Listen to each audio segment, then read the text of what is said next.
natin na anuman ang ginagawa ng tao ay i-bless ng Panginoon. Ang sabi po rito, it means God gives believers, take note, God gives believers the strength to do whatever He asks them to do. Kung anuman ang ipinapagawa ng Diyos sa kanila. Hindi yung i-bless or i-bless lahat ng Diyos kung anuman yung ginagawa ko. Eh, kahit na mali na yung ginagawa ko, i-bless pa ng Panginoon kasi I can do all things. O, through Christ who strengthened me.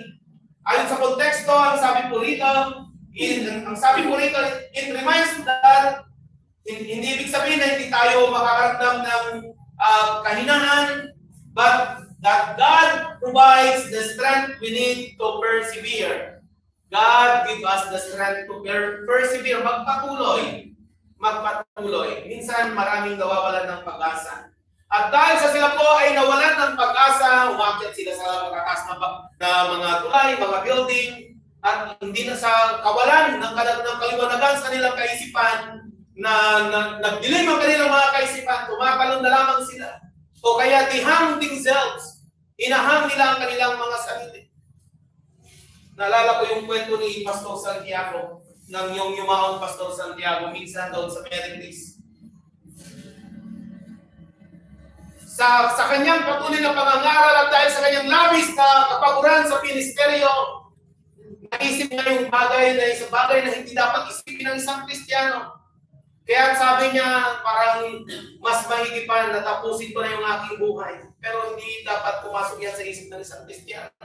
So ito daw yung kwento ng isang na matagal na nangangaral dahil sa kanyang sobrang pagod, sobrang discourage niya siguro sa kanyang ginagawa. Sa paglilingkod sa Diyos ay naisip niya na magpatiwagal na lamang. Kaya siya po ay kumuha ng upuan dahil mataas naman yung bahay nila na kubo ay may mataas na bahagi. Tali na siya ng tali dun sa taas. At sabi niya ay ihahang na niya ang kanyang sarili. Kumuha siya ng upuan upang kanyang tungtungan. Noong siya po ay nakatungtong na doon at inilalagay na niya yung tali sa kanyang liig, may biglang pumatok doon sa pintuan nila. Ang sabi ng bata, Pastor, madali kayo! Yung nanay at tatay ko nag-aaway. Tinanggal ng pastor yung tali sa kanyang liig at sakay dali-dali pumunta doon sa bahay ng tahanan ng mga batang nag-aaway. Yung nanay, since siya ay nakatira sa probinsya, may hawak na itak. Yung isa may hawak na pantabas ng mga damo sa palayan. At nung siya ay nakapasok na, dali-dali siya pumasok. Mga kapatid, magpigil kayo!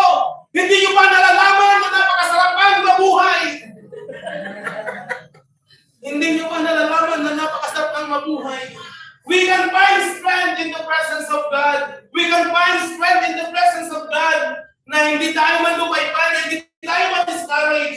Ang sabi po rito, it is a reminder that our strength is not our own abilities, but in God's empowering grace.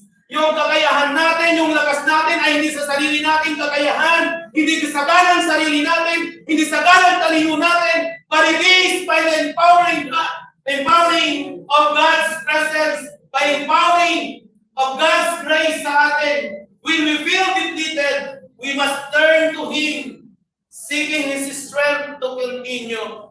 Kapag tayo po ay nanlulupay-pay, kapag tayo po ay nangihina na at tila baga-ayaw mo nang magpatuloy sa paglilingkod, mga kapatid, ang sabi ng ating Panginoon, lumapit tayo sa Kanya, sapagkat tayo po ay Kanyang palalakasin.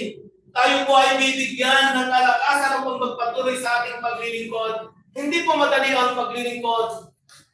Hindi po madali sa ministeryo.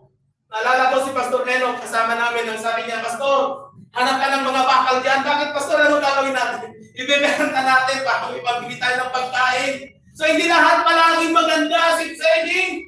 So, sabi namin, yung compressor ng sasakyan ng Pastor, binta namin yung compressor ng sasakyan. Punta kami sa basa, nagbibenta ng sanag.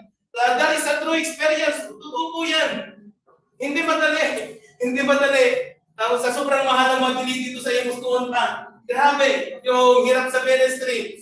Nakaka-burnout, nakaka-discourage. Ngunit ang sabi ng ating Panginoon in Philippians chapter 4, verse 13, we can find strength in weakness. Hanapin natin sa ating Panginoon ang kalakasan natin, hindi sa ibang tao, kasi kapag sa ibang tao tayo tumingin, madali tayong